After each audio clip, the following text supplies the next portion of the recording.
ദശകം 71 കേശീവധവും വ്യോമാസുരവധവും. യത്നേഷു സർവേഷ്വപി നാവകേശി കേശീ സ ഭോജേഷിതുരിഷ്ടബന്ധുഃ ത്വം സിന്ധുജാവാപ്യ ഇതീവ മത്വാ सम्प्राप्तवान् सिन्धुजवाजिरूपः गन्धर्वतामेष गतोऽपि रुक्षैः नादैः समुद्वेजित सर्वलोकः भवद्विलोकावधिगोपवाडीं प्रमद्यपाप पुनरापतत्वां ताक्ष्यार्पितां क्रेस्तव ताक्ष्य एषः चिक्षेपवक्षो भुवि नामपादं भृगोपदाखादकदां निशम्य स्वेनाभिशक्यं तदितीव मोहात् प्रवञ्चयन्नस्य खुराञ्जलं द्राक् अमुं च तिक्षेपितदूरदूरं समूर्छितोऽपि ह्यदि मूर्छितेन क्रोधोष्मणा खादितुमाद्रतस्वम् त्वं वाहदण्डे कृतदीश वाः दण्डं नद्यास्तस्य मुखे तदानीं तद्वृद्धिरुद्धश्वसनो गतासुः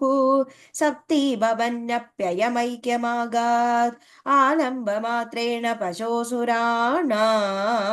प्रसादयेनुत्न इवाश्वमेधे कृते त्वया हर्षवशात् सुरेन्द्राः त्वां तुष्टुवुः केशव नामधेयम् कंसाय ते शौरिसुतत्वमुक्त्वा तं तद्वतोक्तं प्रतिरुध्य वाजा प्राप्तेन केशिक्षपणावसाने श्रीनारदेन त्वमभिष्टुतो भुः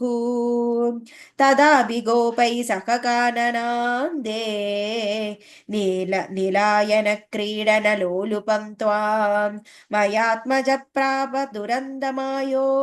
व्योमाभिदो व्योमचरोपरोधी सचोरपालायिदवल्लभेषु चोरायिदो गोपशिशून् पशूंश्च गुहासु कृत्वा पिदधे शिलाभिः त्वया च बुद्ध्वा परिमर्दितोऽभूत्